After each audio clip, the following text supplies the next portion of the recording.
Hello दोस्तों, मैं जसमीर कुमार आप सभी का स्वागत करता हूं आपके अपने primary education point YouTube channel में। आप सभी को पता है कि हमेशा मैं आपकी पढ़ाई से जुड़ी हुई छोटी छोटी वीडियो आपके लेकर आता हूं, और आज मैं उसी कड़ी को आगे बढ़ाने के लिए लेकर आया हूं आपके लिए भाषा और व्याकरण। आप सभी ने जो बोल रहे हो, आप सभी को पता है ये क्या है। हमारे मुख से जो ध्वनि निकल रही है ये क्या एक भाषा है, और जो हमें क्या करती है, जो हम शुद्ध लिखते हैं शुद्ध बोलते हैं उसका जो हमें ज्ञान कराती है वो क्या है, व्याकरण है। चलिए आज मैं उसके उसके बारे में आपको विस्तृत जानकारी बताने के लिए आज मैं आपके सामने लेकर आया हूँ। आपको ये नहीं देखना है कि मैं कहाँ से आपको पढ़ा रहा हूँ, किस कक्षा की बुक मैं आपको पढ़ाने के लिए प्रयोग कर रहा हूँ।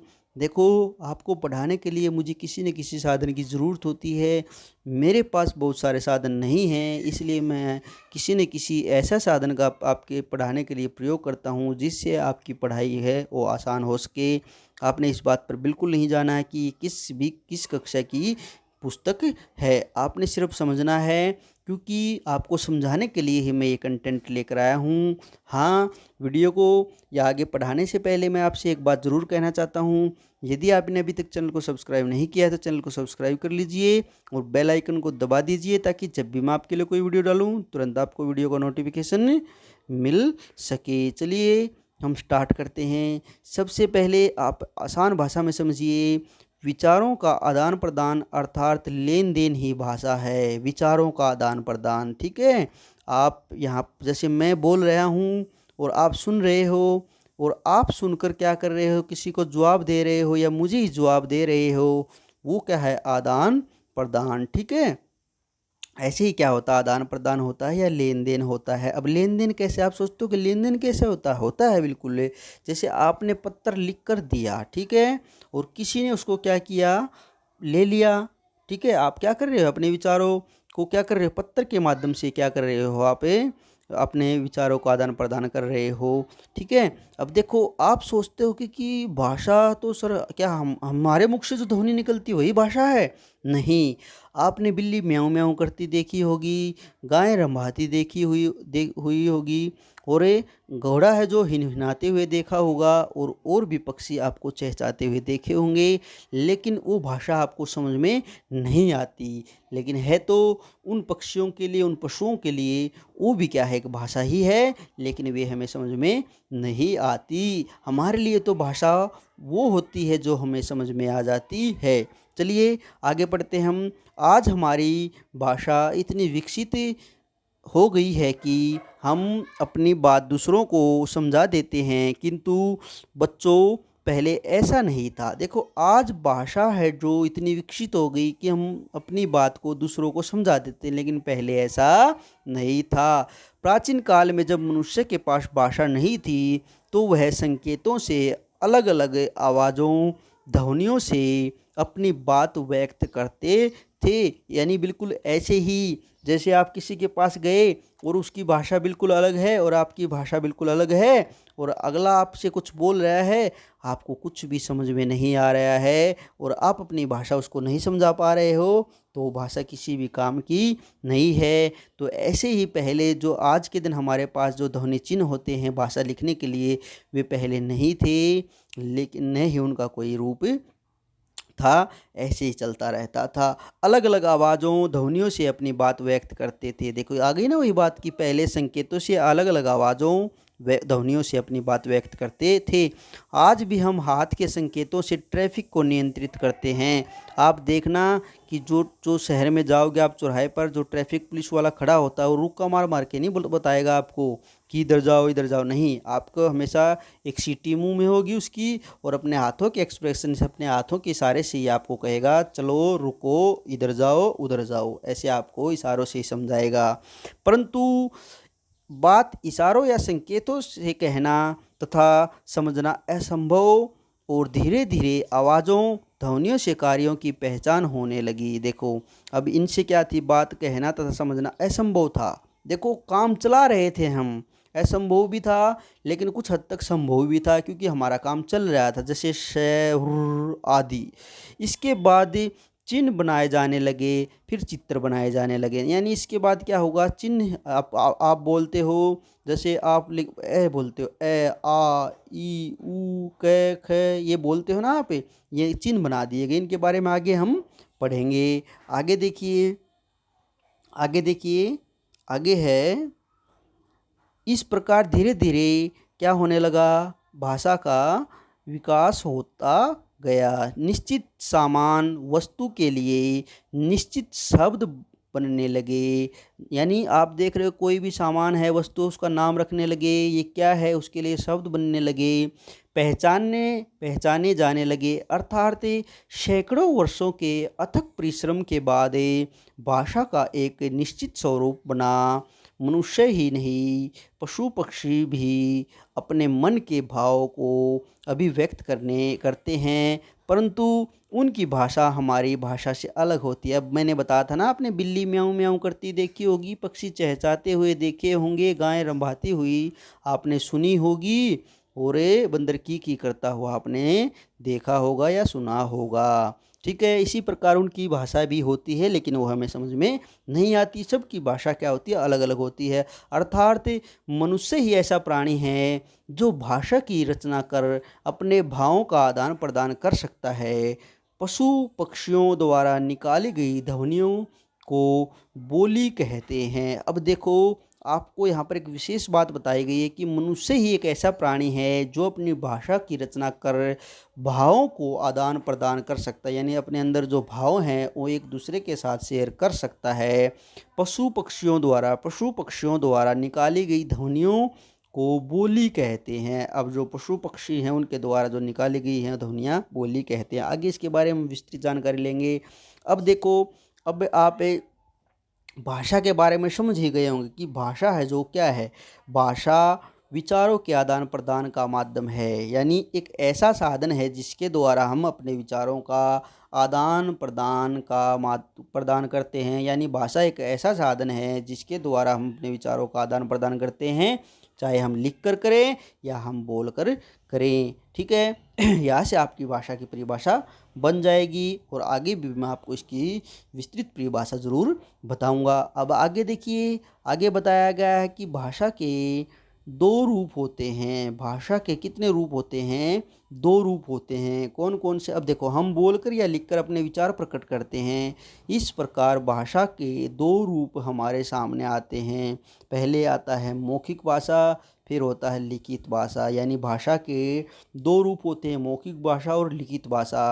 अब भाषा की परिभाषा हमने क्या पढ़ी कि वह साधन जिसके द्वारा हम अपने विचारों का क्या करते हैं, आदान प्रदान करते हैं, या वह साधन जिसके द्वारा हम अपने विचारों को लिखकर या बोलकर दूसरों तक पहुंचाते हैं और दूसरों के विचारों को ग्रहण करते हैं या समझते हैं, उसे हम क्या कहते हैं, भाषा कहते हैं। और भाषा के कितने रूप होते हैं, भाषा के दो रूप होते हैं, मौखिक भाषा और लिखित भाषा। अब मौखिक से आप समझ ही गए होंगे, यानी जो हमारे मुख से जो ध्वनि निकल रही है वो क्या है, मौखिक भाषा है। जिस भाषा का प्रयोग मुख से बोलकर किया जाता है उसे मौखिक भाषा कहते हैं। यानी मौखिक भाषा कौन सी होती है, जिसका प्रयोग हम अपने मुख से बोलकर करते हैं उसे मौखिक भाषा कहते हैं। जैसे बातचीत, भाषण, कहानी सुनना आदि मौखिक भाषा का बड़ा महत्व है, क्योंकि विश्व के अधिकांश कार्य आपस में बातचीत के द्वारा संपन्न होते हैं। आजकल टेलीफोन के द्वारा दूर बैठे व्यक्तियों के साथ मौखिक भाषा का ही प्रयोग करते हैं। लिखित का भी करते हैं, मौखिक का भी करते हैं, लेकिन हम 90% यूज मौखिक भाषा का ही करते हैं, क्योंकि हम बार बार किसी भी चीज़ को लिख करके नहीं भेजते, मौखिक ही करते हैं। ज़्यादातर अपने विचारों को जो आदान प्रदान है वो मौखिक ही करते हैं। उसके बाद है भाषा का दूसरा रूप है लिखित भाषा। भाषा का वह रूप है जिसे लिखकर प्रकट किया जाता है, पढ़कर समझा जाए उसे लिखित भाषा कहते हैं। जैसे पत्र लेखन, निबंध लेखन, समाचार पत्र, पुस्तकें पढ़ना आदि ज्ञान विज्ञान अगाध भंडारे। आगे देखिए, ज्ञान विज्ञान अगाध भंडारे लिखित भाषा में पुस्तकाकार होने से ही सुरक्षित है। यानी देखो, अब जो भी हमारी पुस्तकें जो भी हैं वो लिखित भाषा के कारण ही क्या से भी सुरक्षित हैं। यानी हम अपनी जो भाषा को सुरक्षित रख सकते थे लिखित माध्यम से ही रख पाए हैं, मौखिक माध्यम से नहीं रख पाए हैं। क्योंकि ये जो हमारे पास हमें जो जानकारी मिलती है वो लिखित भाषा के माध्यम से हमें मिलती हैं। हमारे प्राचीन ग्रंथों के लिखित रूप में होने से विश्व के इतिहास के हमारे गौरवपूर्ण स्थान है। अब वे व्यक्ति तो नहीं रहेंगे जो हमें पुरानी बातों को बता पाएंगे, लेकिन हमारे पास जो इतिहास लिखा हुआ उससे हमें पता चल जाता है कि पहले किस भाषा का प्रयोग किया गया था। वेद शास्त्र, गीता, उपनिषद, रामायण, महाभारत आदि ग्रंथ लिखित होने लिखित होने सुरक्षित रहे हैं, यानी लिखित होने के कारण ही क्या रहे हैं, वे सुरक्षित रहे हैं। लिखित होने से क्या रहे हैं, वे सुरक्षित रहे हैं। अब देखो बोली, अब भाषा आ गई। भाषा क्या होती है, विस्तृत लेवल पर होती है, ठीक है। जैसे पूरे भारत में किस भाषा का प्रचलन ज़्यादा है, हिंदी भाषा का। ऐसे देखिए बोली, भाषा का मौखिक रूप बोली कहलाता है। भाषा का मौखिक रूप क्या है, बोली कहलाता है। भाषा का मौखिक रूप बोली कहलाता है। बोली क्या था, भाषा के मौखिक रूप बोली कहलाता है। यह सीमित अथवा बहुत कम क्षेत्रों में बोली जाती है। अब बोली और भाषा में अंतर कैसे समझोगे, जो भाषा होती है वो एक विस्तृत लेवल पर होती है, बहुत बड़े लेवल पर होती है, और बोली क्या होती है, एक सीमित क्षेत्र पर होती है, बहुत कम एरिया में बोली जाती है। इसमें साहित्य की रचना नहीं की जाती। मैथिली, राजस्थानी, बुंदेलखंडी और कई बोलियां हैं, जैसे हम हरियाणवी भी कह देते हैं, लेकिन इसको एक बोली का दर्जा नहीं मिला हुआ है, जिनका प्रयोग भारत में भिन्न भिन्न भागों में किया जाता है। दुनिया भर में बहुत सी भाषाएं बोली जाती हैं। जैसे जापान में जापानी बोली जाती है, और रूस में रूसी बोली जाती है, और फ्रांस में फ्रेंच बोली जाती है। सभी जगह अलग अलग भाषाएं बोली जाती हैं। भारत में भी बहुत सारी भाषाएं बोली जाती हैं, लेकिन ज़्यादा हिंदी ही बोली जाती है। भारत में अनेक भाषाएं बोली जाती हैं। हमारे संविधान ने 22 भाषाओं को मान्यता प्रदान की है। अब पूछने लग जाए हमारे संविधान में कितनी भाषाओं को मान्यता दी गई है, 22 भाषाओं को मान्यता दी गई है। लेकिन आपको बता दूं, जब हमारा संविधान बना था उस समय 22 भाषाएं नहीं थी, उस समय सिर्फ 14 भाषाओं को ही मान्यता दी गई थी, ठीक है। जब हमारा संविधान बना उस समय कितनी भाषाओं को मान्यता दी गई थी, सिर्फ 14 भाषाओं को ही मान्यता दी गई थी। उसके बाद 1956 में कितनी भाषाओं को मान्यता दी गई थी, 14 को दी गई थी। और 1967 में एक भाषा और जोड़ दी गई थी, क्या जोड़ दी गई थी, सिंधी जोड़ दी गई थी। और 1900 क्या किया गया था, उसके बाद 1992 में फिर 4 भाषाएं जोड़ दी गई, 3 भाषाएं जोड़ दी गई थी, नेपाली, मणिपुरी और कोंकणी। और 2003 में फिर 4 भाषाएं जोड़ दी गई थी, कौन सी, मैथिली, संथाली, बोडो और डोगरी। चलो ये तो आपकी जानकारी के लिए बहुत अच्छी अच्छी बातें हैं, इनको भी याद रखना। लेकिन अब वर्तमान में कितनी भाषाएं हैं, वर्तमान में 22 भाषाएं हैं। हमारे संविधान में कितनी भाषाओं को मान्यता दी गई है, 22 भाषाओं को मान्यता दी गई है। उसके बाद देखिए ये हो गया। सरलता के लिए इन्हें वर्णमाला क्रम से जाने, ठीक है। सरलता के लिए हम क्या करेंगे, इन्हें वर्णमाला क्रम में जैसे ऐसे कौन सी बनती है, असमिया, ओडिया, उर्दू, असमिया, ओडिया और उर्दू। कैसे, कन्नड़, कश्मीरी, कोंकणी, गुजराती। टैसे, अब देखो यहाँ डोगरी बनाती लेकिन डे से बनती है डोगरी, ठीक है। तैसे तमिल, तेलुगु और नेपाली। पैसे पंजाबी, ठीक है। ये एक लाइन की है भाई, ठीक है। जैसे ये जो वर्ग होता है, कवर्ग, टवर्ग, तवर्ग होता है, ऐसे जैसे पै में पैप है, बैब है, में सारी आ जाती हैं। तो मलयालम, मैथिली, मराठी, मणिपुरी और बोडो। और सैसे संथाली, संस्कृत, सिंधी और हिंदी, ठीक है। ये सभी 22 की 22 भाषाएं हैं जिनको हमारे देश में मान्यता मिली हुई है। चलिए आगे हम क्या पढ़ते हैं, लिपि के बारे में पढ़ते हैं कि लिपि किसे कहते हैं। किसके बारे में पढ़ते हैं हम, लिपि के बारे में पढ़ते हैं कि लिपि किसे कहते हैं, लिपि किसे कहते हैं। देखिए लिपि, देखिए क्या है, भाषा चिन्हों को लिखने की विधि को लिपि कहते हैं। यानी देखो जो भाषा चिन्ह है, जैसे आप बोल रहे हो अनार, ठीक है, न, ये क्या है, कि जो न की ध्वनि है वो कैसे लिखी जाएगी, ऐसे लिखी जाएगी, न से लिखी जाएगी, ए की ऐसे निकली, ये क्या है, ये सभी लिपि चिन्ह हैं। ठीक है, जो हमारी ध्वनि है उसको लिखने के लिए जो चिन्ह प्रयोग किए जाते हैं उन्हें हम लिपि चिन्ह कहते हैं। ठीक है, और भाषा को लिखने के लिए हम जिनका प्रयोग कर रहे हैं, हम किन का कर रहे हैं, हम वर्णमाला का प्रयोग करते हैं।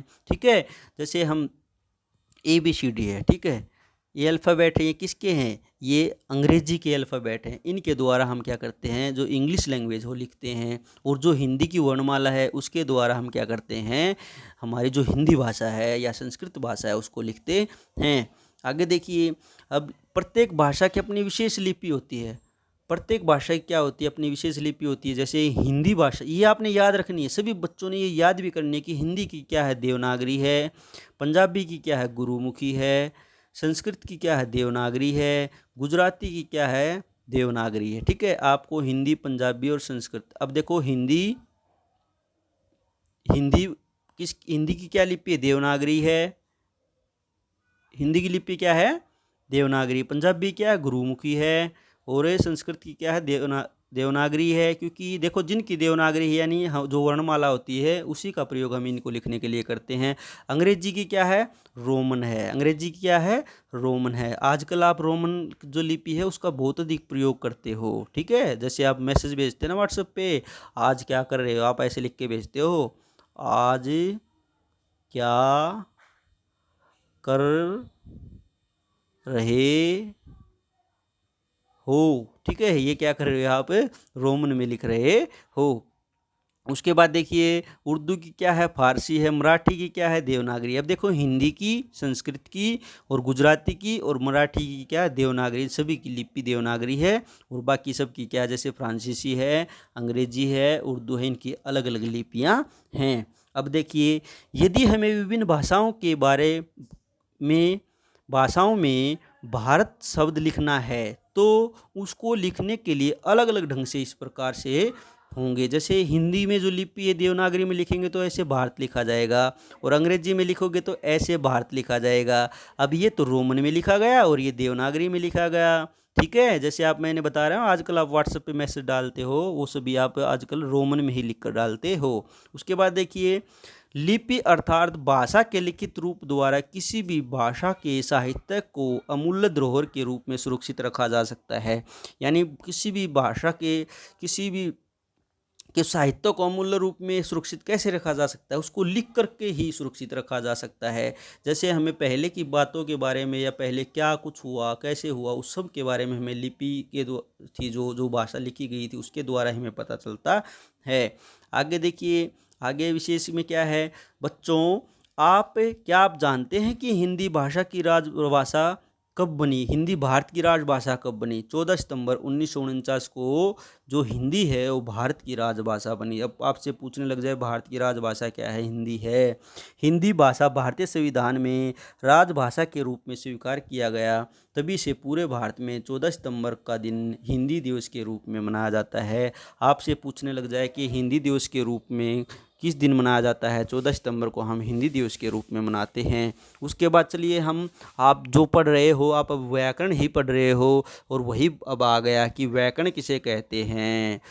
हर भाषा के कुछ नियम होते हैं, इनका पालन करने से ही भाषा शुद्ध रूप में बोली और लिखी जा सकती है। व्याकरण से ही हमें इन नियमों की सही जानकारी मिलती है, और उसे हम क्या कहते हैं, व्याकरण कहते हैं। अब देखिए, भाषा को शुद्ध रूप में लिखना, पढ़ना और बोलना सिखाने वाला शास्त्र क्या कहलाता है, व्याकरण कहलाता है। या व्याकरण वह शास्त्र है जिसके द्वारा हम भाषा को शुद्ध रूप में लिखना, बोलना और पढ़ना सीखते हैं, उसे हम व्याकरण कहते हैं।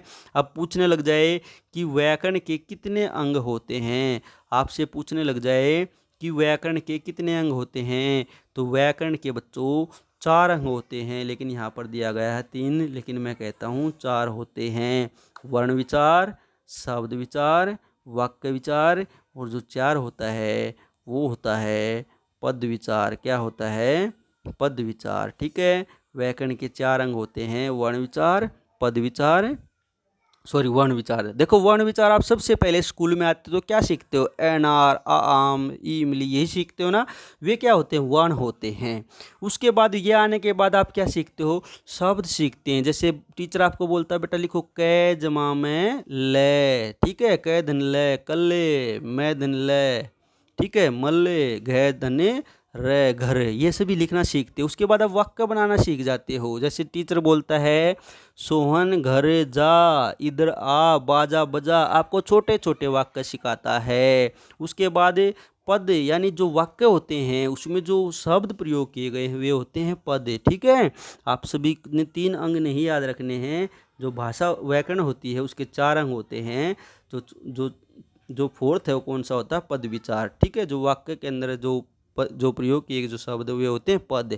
उन्हीं के बारे में हम पूरी व्याकरण पढ़ते हैं। कभी संज्ञा पढ़ते हैं, कभी सर्वनाम पढ़ते हैं, कभी क्रिया पढ़ते हैं, ठीक है, कि कौन सा काल है, कौन सा कारक है। ये सभी एक पूरी की पूरी व्याकरण का प्रयोग एक मतलब वाक्य पर ही आधारित है, और वाक्य के अंदर पूरी व्याकरण समाहित होती है। इसलिए पद विचार तो व्याकरण का बहुत ही अहम क्या है?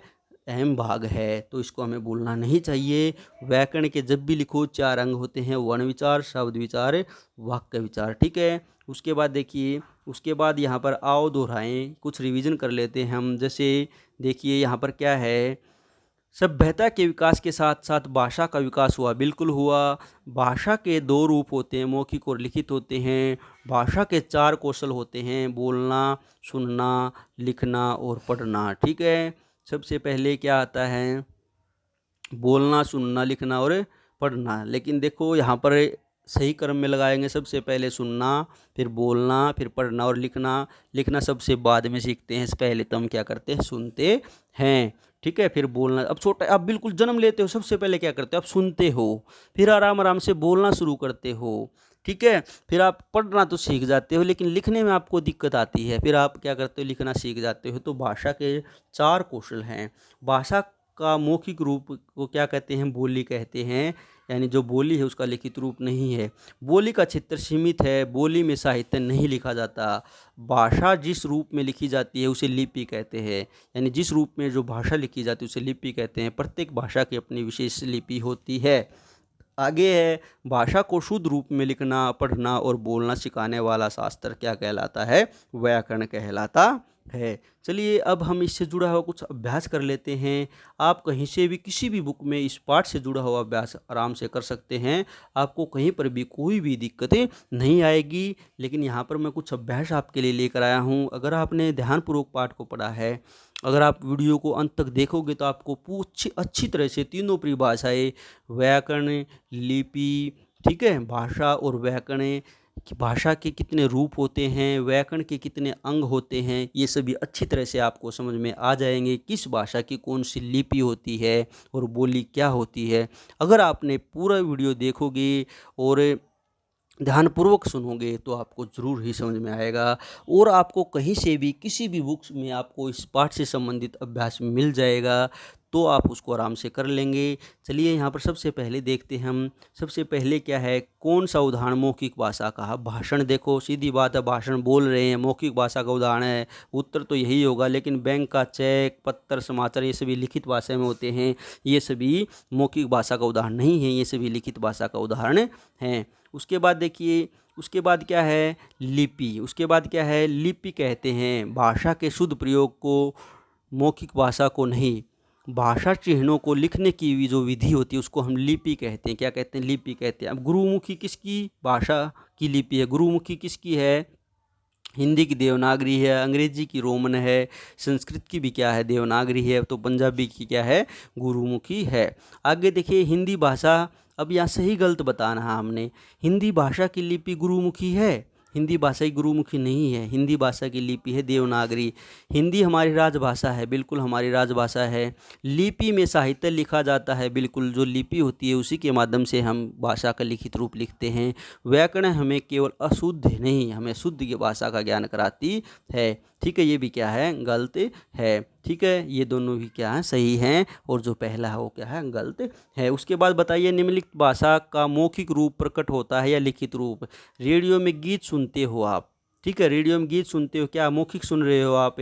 बालक का पुस्तक पढ़ना, ठीक है, अब बालक पुस्तक पढ़ रहा है, किससे पढ़ रहा है। अब देखो बच्चा, बालक पुस्तक पढ़ रहा है, लेकिन किससे पढ़ रहा है, लिखित रूप से क्या कर रहा है, पुस्तक पढ़ रहा है। माँ की लोहरी सुनना भी क्या है, मौखिक भाषा का रूप है। ग्राहक द्वारा दुकानदार से वस्तु का दाम पूछना, अब मौखिक भाषा में क्या कर रहा है, वस्तु का दाम पूछ रहा है। ठीक है, अब माँ का बच्चे, अब देखो बालक पुस्तक पढ़ना, पढ़ तो रहा है, किससे पढ़ रहा है, लिखे हुए से पढ़ रहा है। ठीक है, ये क्या है कि लिखित रूप है। अब आगे देखिए, आगे क्या देखोगे आप, आगे यहाँ पर रिक्त स्थान भरने हैं, ये बहुत ही आसान है। यहाँ पर देखिए, हमारे संविधान में डैश भाषाओं को मान्यता दी गई, प्रदान की गई, कितने 22 भाषाओं को। लिपि भाषा का क्या है, लिखित रूप है। ठीक है, उसके बाद भारतीय संविधान में हिंदी भाषा को हिंदी भाषा क्या है, राजभाषा के रूप में कब स्वीकार किया गया, 14 सितंबर 1949 को। उसके बाद प्रतिवर्ष हिंदी दिवस कब मनाया जाता है, 14 सितंबर को हिंदी दिवस मनाया जाता है। देखो यहाँ पर आया भी था कि 14 सितंबर 1949 को हिंदी भाषा को संविधान में राजभाषा का रूप स्वीकार किया गया था, और वही क्या आएगा, इसमें आएगा। ठीक है, प्रतिवर्ष 14 सितंबर को मनाया जाता है। और इस पाठ से जुड़े हैं आप, ऐसे आपसे क्या किए जाते हैं, हमेशा प्रश्न उत्तर पूछे जाते हैं। जैसे यहाँ पर दिया गया है, भाषा किसे कहते हैं, भाषा वह साधन है जिसके द्वारा क्या करते हैं, हम अपने विचारों का आदान प्रदान करते हैं। भाषा के कितने रूप हैं, भाषा के 2 रूप हैं, मौखिक और लिखित। ठीक है, मौखिक आप समझ सकते हो कि भाषण देना, लिखित क्या है, पत्र लिखना। लिपि किसे कहते हैं, भाषा को लिखने के लिए जिन ध्वनि चिन्हों का हम प्रयोग करते हैं उसे लिपि कहते हैं। व्याकरण से क्या आप समझते हो, या व्याकरण और भाषा में क्या संबंध है। व्याकरण से आप क्या समझते हो कि भाषा को शुद्ध लिखने के लिए या बोलने के लिए हम जिन क्या करते हैं, व्याकरण वह साधन है जिसके द्वारा हम भाषा को शुद्ध रूप में बोलना, लिखना या पढ़ना सीखते हैं, उसे हम क्या कहते हैं, व्याकरण कहते हैं। ठीक है, तो उम्मीद है कि आप सभी को वीडियो में जो कुछ भी पढ़ाया गया है अच्छी तरह से समझ में आया होगा। और बिल्कुल आप वीडियो को ध्यानपूर्वक सुनोगे तो ज़रूर आपको समझ में आएगा। आपको वीडियो कैसी लगी हमें कमेंट बॉक्स में ज़रूर लिख करके बताया करो। और वीडियो आपको अच्छी लग रही है तो वीडियो को लाइक ज़रूर कर दिया करो। और वीडियो को अंत तक देखने के लिए आप सभी का बहुत बहुत धन्यवाद। आप सभी बच्चों का बहुत अधिक प्यार मिल रहा है, ऐसे ही अपना प्यार हमें देते रहिएगा। तो प्यारे बच्चों, आज के लिए इतना ही। आप सभी का बहुत बहुत धन्यवाद।